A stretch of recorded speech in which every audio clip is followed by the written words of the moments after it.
Well, hello there, Patrick. After a week of hiatus due to some staffing issues, we are back, and I can't say that much has changed with the Canucks. I find that they're back to being more inconsistent, but it's overall the same up and down because you follow, you know, like it's also dreadfully even in the end, right? Like the 3 point win against Calgary, but you let them have a point, then you get crushed by Utah. Well, crushed.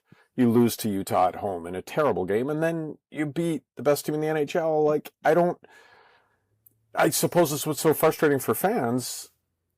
What are they? Well, they're a team that when they work hard, a shock of shocks, they have a good chance of getting success. I mean, there's enough talent on this team to get more wins than losses. Um, that in general they've been generating better chances than the opposition, not like substantially show, but enough to say that they should be winning more often than they lose.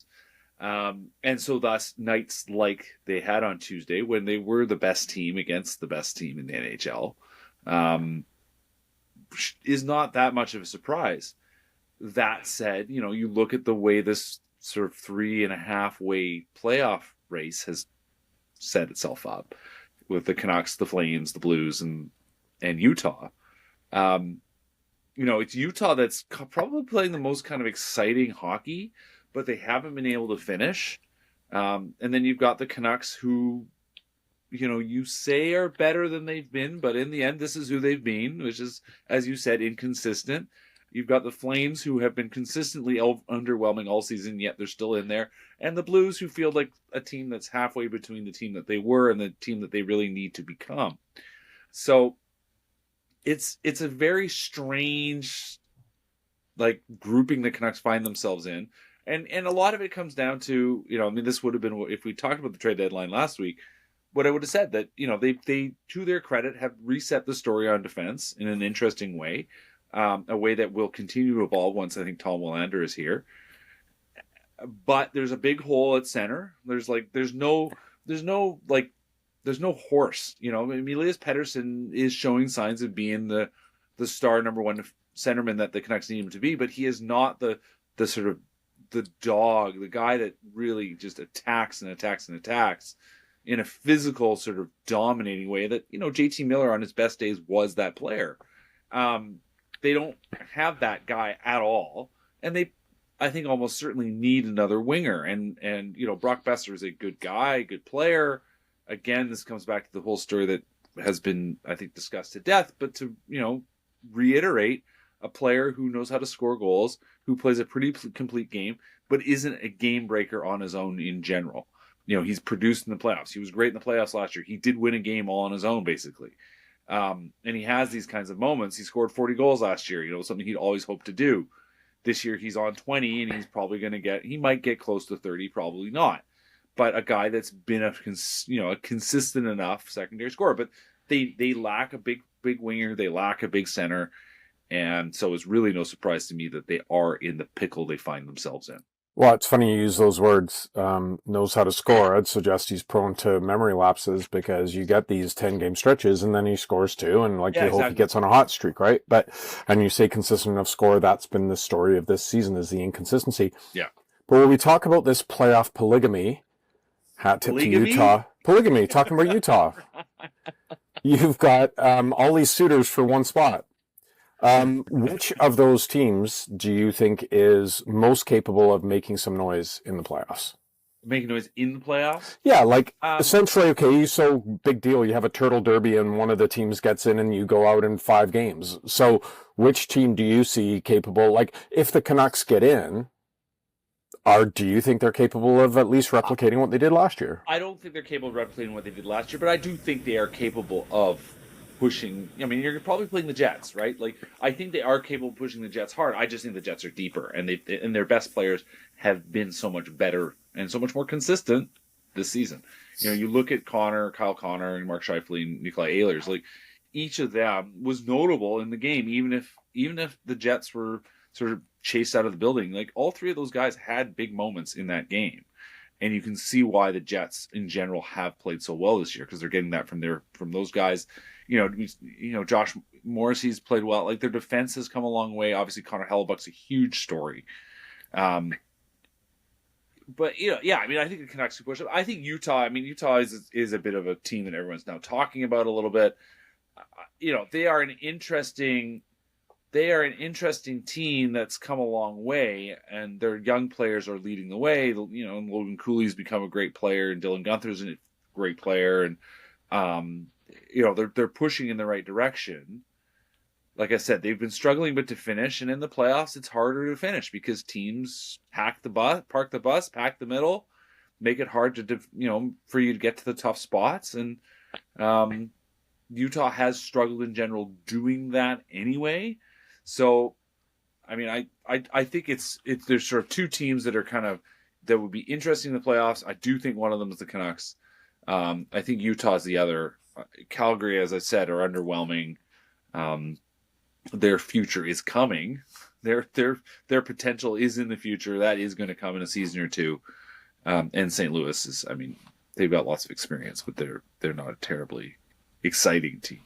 So, I do think inevitably whoever wins the spot is matching up against the Jets, and the Jets are just going to go into that as heavy favorites. So no, it's the idea that they'll be able to repeat. I think is unlikely. I want to get into the J.T. Miller, Elias Pettersson reunion in a little bit, but first I wanted to talk about Pettersson. Clearly, to me, the story of the season. Mm-hmm. Like not nowhere near back to his best yet, but certainly encouraging signs. Yes.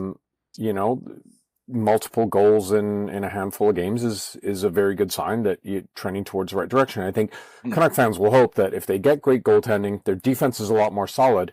If you do get Besser and Pettersson producing again, anywhere near the level they were last year, well, yeah, maybe they are capable of getting close to what they did last year. But how convinced are you, I think, in this drop-off that we saw from Pettersson, whether it was locker room issues, sort of his own personal psyche, whatever is going on there, there was always like, oh, he has to be hiding an injury. There's no way that player disappears. He has to be hiding an injury. Right. How confident are you that he is, A, he's healthy, and B, he's starting to get back to feeling like at least a piece that could produce for the Canucks? Yeah, I think so. I mean, I had a good chat with him the other day. I've got a story coming out on Friday on web and print on Saturday, I think, and Sunday. And at theprovince.com. I mean, he's a guy that, the season was weighing on him. Like the problems in the room were serious. They don't, he doesn't want to talk about it, but it was tough. Like it was a hard way to go and emotionally a challenge. And if you want to talk about it, certainly before Christmas, was there an injury? Yeah, I think you could probably say it was in his head. Like he wasn't 100%. And then is that an upper body injury? The most upper of upper body injuries. Yeah, like I think that's pretty obvious. And then he did have an injury after Christmas, and then I don't know if he had something. I think happened in Four Nations. I think he's over that now, whatever it was. But yeah, I mean, he feels more at ease. You can just see that the room, everyone feels there's just less tension. At Brock Besser, I talked to him. I said, he's been through a lot, and like he's got good friends in that room who want the best for him. And and I think he has a coach that Rick Tocchet may have. We know that he's been frustrated. I mean, he's talked openly about feeling frustrated with his number one center. Has tried to play kind of a bit of a treat him with some tough love. But we know Rick Tocchet knows that as the lineup is constructed, this is his guy. Like he needs this guy to be his guy.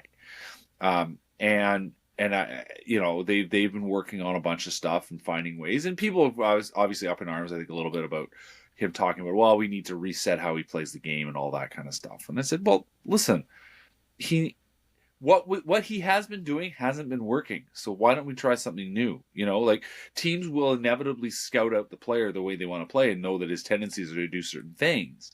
So it only makes sense to help the player find his way to a new spot.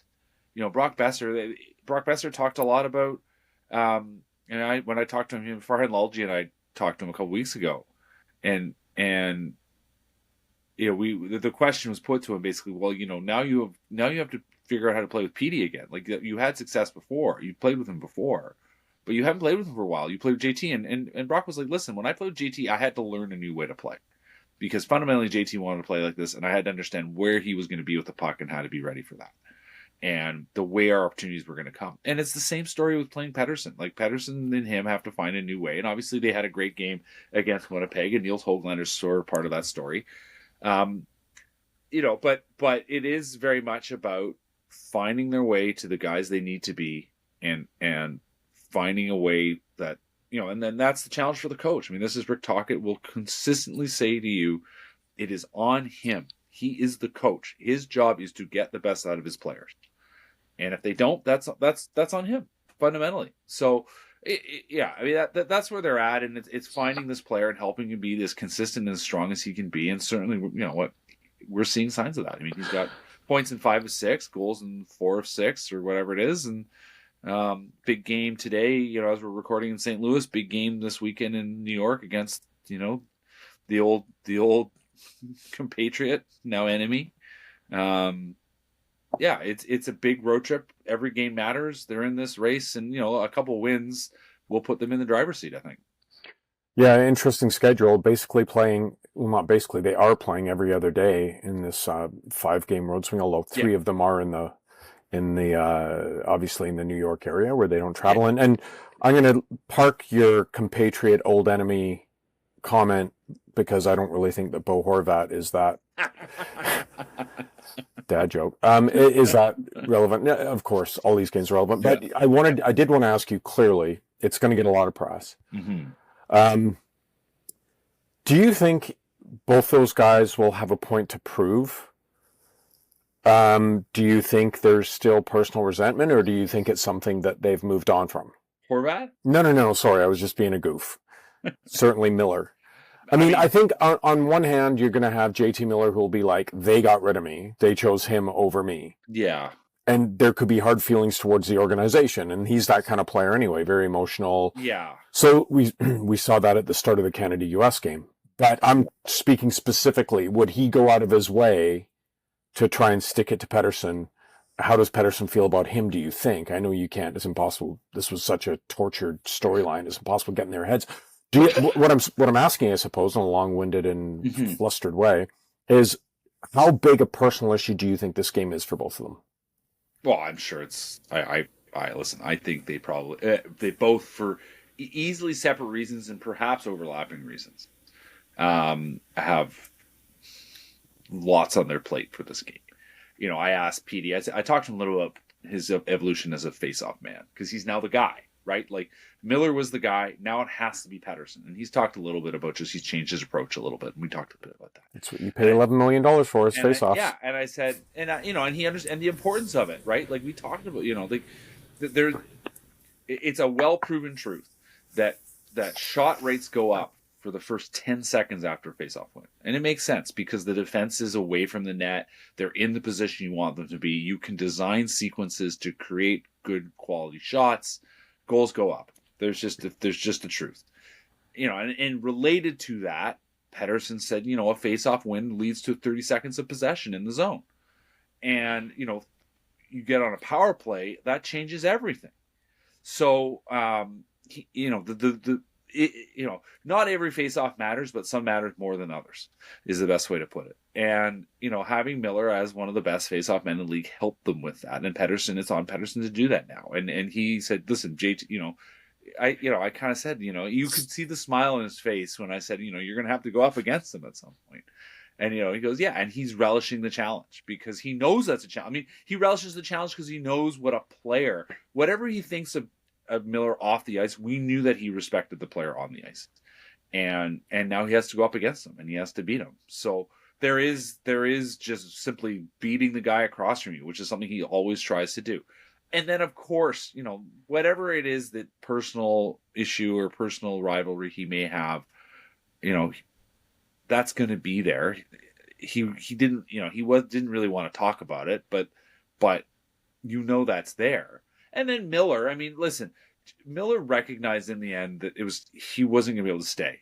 He had picked this place. Like, he loved Vancouver. Let's be clear on that. Whatever people think about his politics or, nature of Americans right now, he loved this place. Like, he very much loved living here. His family was happy. His wife loved it here. His kids loved it here. They were growing up here. They committed to be here. And, that's just a statement of how badly things went, and that he had to leave, that he recognized it was time to go. And New York was the place he wanted to go.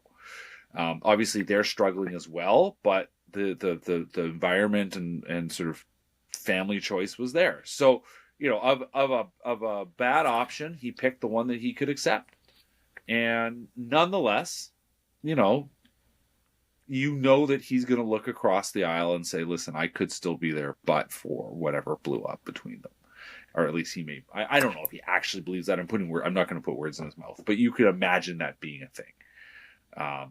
Either way, he wants to win, and his team needs a win, and they need to get to the playoffs. So, yeah, there's a lot riding on this, and then, there is going to be an element of, I want to show up these guys and put my best foot forward. And Miller's been playing pretty good for the Rangers, so that's something that people should expect. Is it fair to say those two guys don't like each other, or is that an overreach? Oh, no, it's nothing.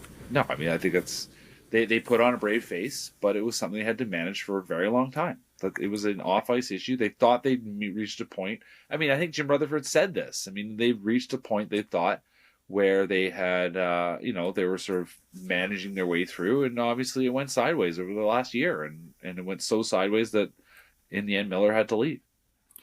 Are you of a real belief that Pettersson is finding his game again? Or do you think we're still some ways away from that? Is it going to take an off season to really hopefully see that elite player again? Yeah, I think on the whole, yes, he's getting back to where he needs to be. I do think that there's still more to, he's running into the time wall a little bit now. He's now in his late 20s, which I know is crazy to think.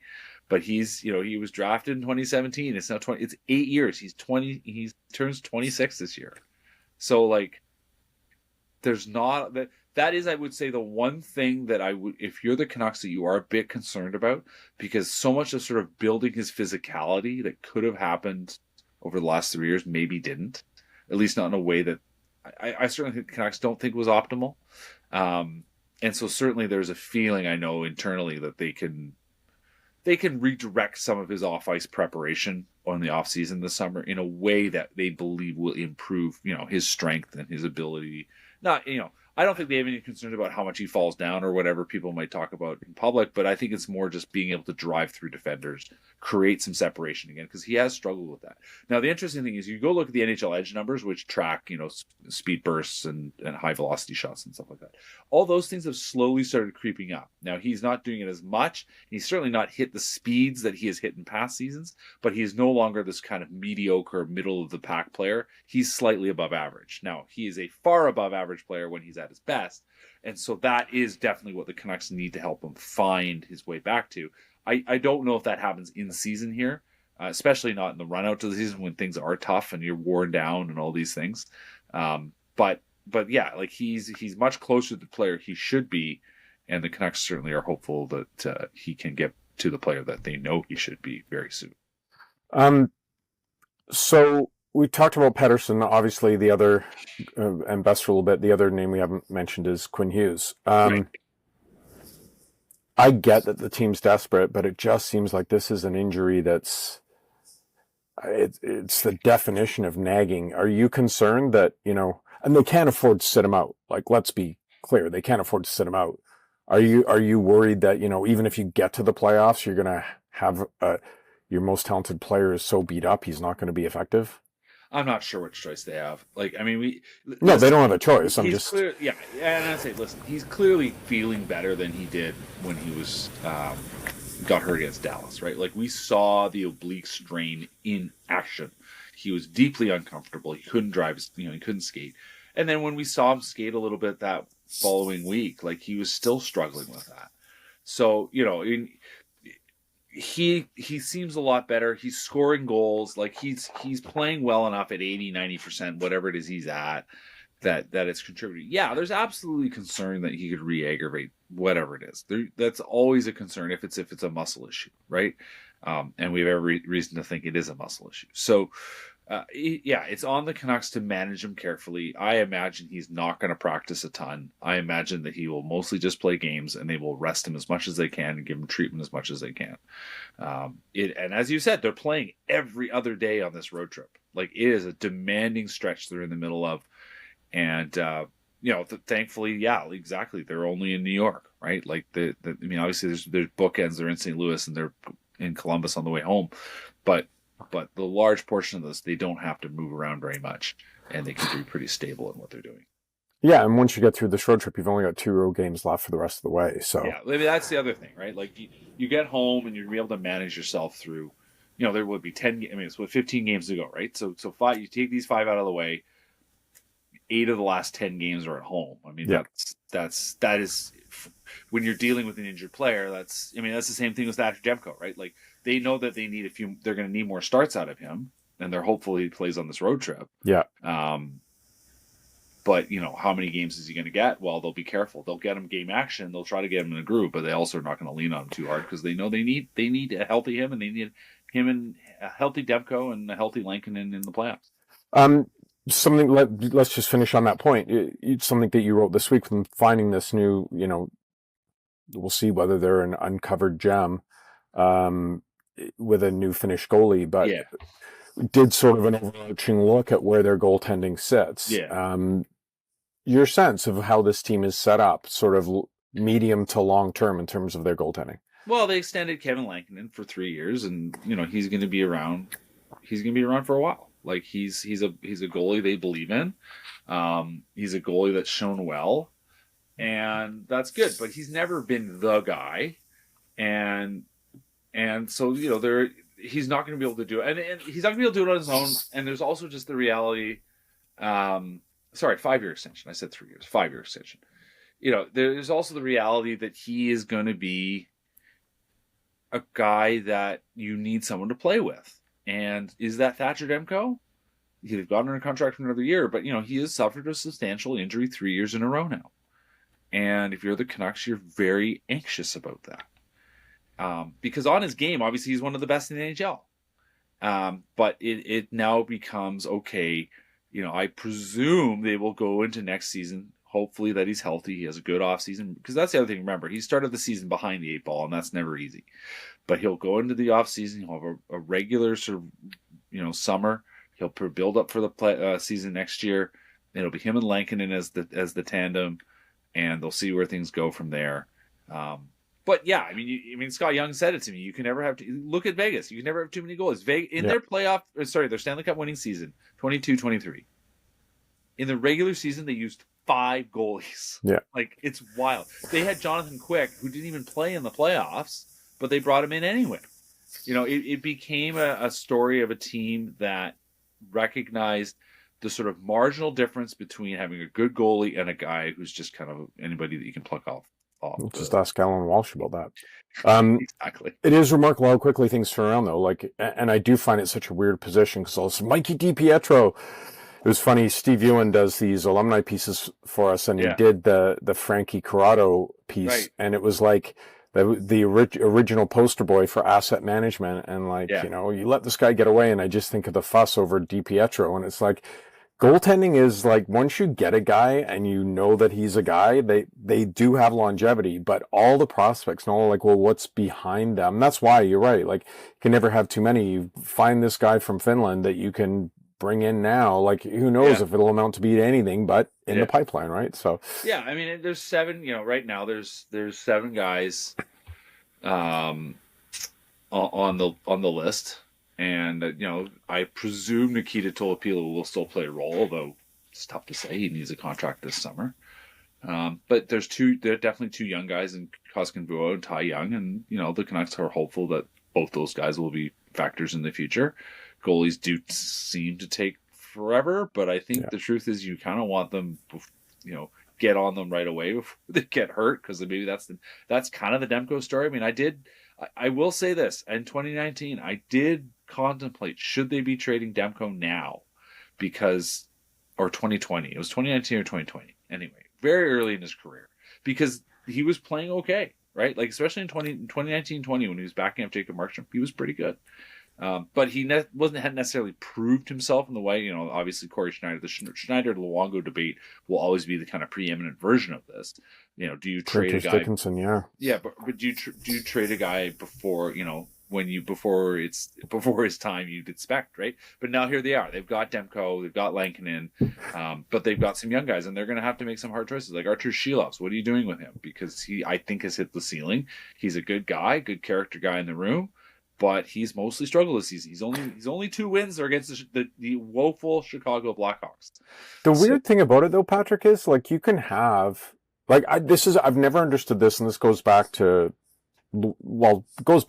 earlier than Luongo, go back to the whole goalie graveyard situation. But how many teams have we seen get undone in the playoffs because they don't have goaltending? Sure. Yet you never get trade value for them.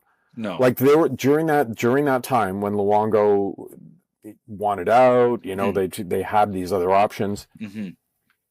It was like he could have won the Leafs a Stanley Cup. He could have. Yeah. They had all these other pieces. They look like, and there were a number of other teams. But no one wants to give you anything for a goaltender. So you're right. You look at Demko and you say, yeah, solid guy if he's healthy, man. Yeah, what an asset he could be. He could take you on all. We've seen, you talk about Vegas, like what they did in the playoffs, how important the goaltending was. But no one wants to give you a first-round pick for one, right? Like, so that's the dilemma always is like, yeah, well, we got lots of goalies in the pipeline. Can we fork this asset out for another defenseman? But no one wants to give you any. It's NHL GMs are just weird. Yeah, in their ideal, one of these young guys will become an obvious standout replacement. A guy, not just replacement level, but a guy who can replace what Demko theoretically gives you, but give it some permanence. So that is what they're hopeful for. I didn't really touch on that in the story, but that is, of course, what they're hopeful for. So, in the long run, they've got options, but the odds are that none of them will pan out. That's the thing. All right, we're up against it here. Got another meeting to run to, but we'll include tonight's St. Louis game. Invariably, most people will see this after. Sure. And we'll slice the Winnipeg game immediately. Yeah, we'll slice the Winnipeg game off at the end of the road trip because we can talk about that next week. So of those 4 games, the 3 New York teams, and then bookended by St. Louis and Columbus. What do you think their record's going to be? A lot of hockey. I think they're going to go 3-2. I think the Devils are reeling. I think the Islanders are reeling. There's a banana skin. One of these games is going to be a banana skin. I think they'll lose to the Rangers because you and your bananas. Midday. It's a midday after traveling. The Rangers have a lot. I think the Canucks are going to go 3-2. 3-2 on this road trip. Okay, just because I always have to levels 4-1. You're going to go 4-1. I knew it. That's why I went 3-2. I had to give you that one. All right, thank you, Patrick. Thanks, everyone, for watching, listening. Read Patrick's stuff at theprovince.com, vancouversun.com. Sign up for the Canuck Report, and everything will be delivered to you that we produce on the Canucks. So thanks, everyone. Enjoy watching the Canucks on the road this week.